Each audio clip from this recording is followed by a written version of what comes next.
I'm in the South Wedge neighborhood of Rochester, an area first developed by Erie Canal workers in the 1820s. The neighborhood fell on hard times in the 70s, but over the last 10 years it's undergone a rapid revitalization. Now it's a hip neighborhood known for its vibrant, diverse community. And where there's community revitalization, you'll usually find a craft brewery. Today I'm at Swiftwater Brewing on Mount Hope Avenue. The name Swiftwater is a reference to the whitewater kayaking passion that commanded founder Andy Cook's attention prior to his brewing career. But once Andy discovered the art of making beer, he was ready to test the waters of business ownership in the town he calls home.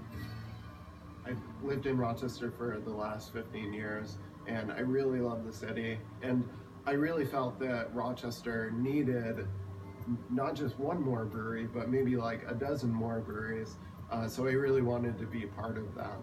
Andy's unique upbringing is responsible for the emphasis Swiftwater places on sourcing local, fresh ingredients for their beers. I grew up on a dairy farm, and it's just incredibly hard work. I have immense respect for farmers. So anything that we can source locally, we do. We have a little garden in our backyard, and my mom has a greenhouse, and she grows quite a bit of the ingredients that we serve at Swiftwater. We use whatever New York State hops we can get. Our malt is grown on my parents' dairy farm, which is really cool, and then we ship it to Pioneer Malting in Rochester, and then they malt it and send it back to us. So from ground to glass, if you have a beer at Swiftwater, the malt has traveled under 100 miles.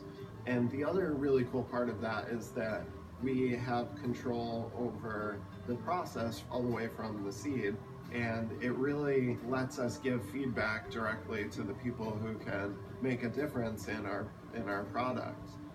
Swiftwater attributes its rapid success to the support it receives from family, friends, and the community.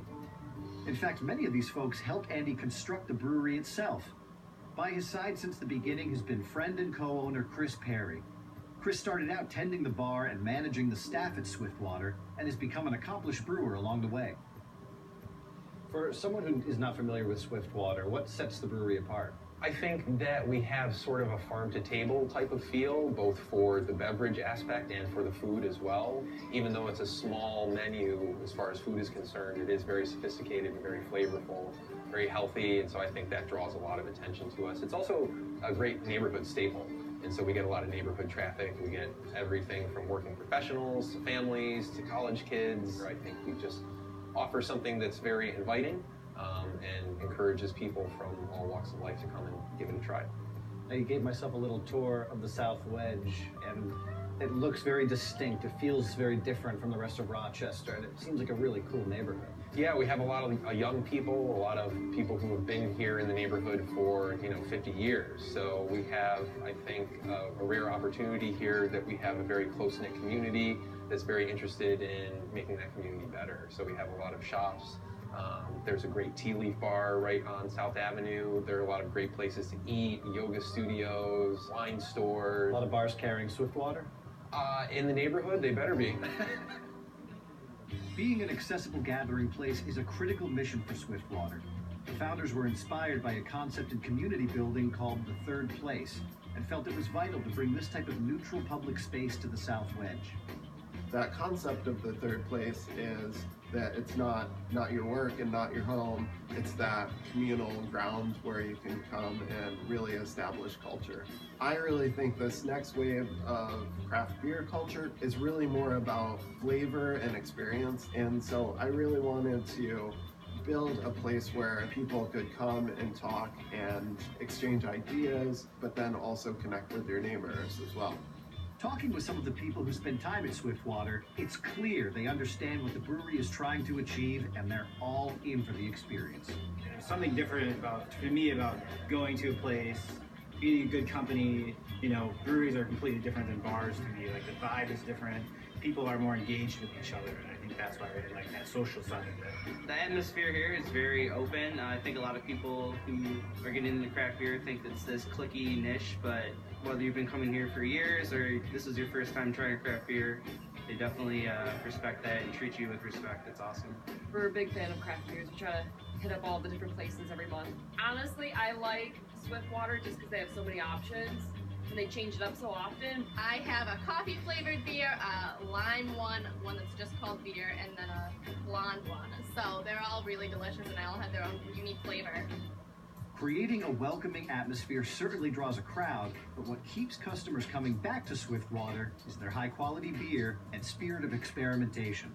So before I left, I asked brewer bartender Chris to walk me through some of their favorite styles. So we have this coffee-infused Belgian triple here. Just high ABV, Belgian style. Yes, sir. And you've somehow gotten coffee in there. Yes, sir. And it's not a dark beer. It is not a dark beer. No, Let's take a look at it's this. very light in complexion, which normally surprises a lot of people. But again, you have that unmistakable coffee aroma and taste. Oh, that is nice. I don't get any of that alcohol heat at all. What percentage is this? 7.9%. Wow. So the coffee will go a long way towards masking that. So you're known for your IPAs. So I would love to try one here. Sure. Yeah. So right up front here we have our flagship IPA. This was the 9th recipe that we tried. This is the one that sort of caught fire with our customer base the most. Now tell me what's in this one. So this is just New York State base malt. It's New York State oats and New York State Munich. The hop profile is Mosaic, Simcoe, and Cascade. And this smells so good. I mean, there's big melon and definitely juicy dank hops coming out of it like crazy. That's what we were going for, and the Mosaic gives you sort of that sharp, kind of really citrusy or citrus rind kind of aroma and flavor, but the Simcoe and Cascade will sort of balance that out a little bit. That is very, very good. Well, thank you so much for your time here today. It's been great to learn about the brewery and to taste the beer. Oh, you're more than welcome, Matt. I had a blast doing it. Cool.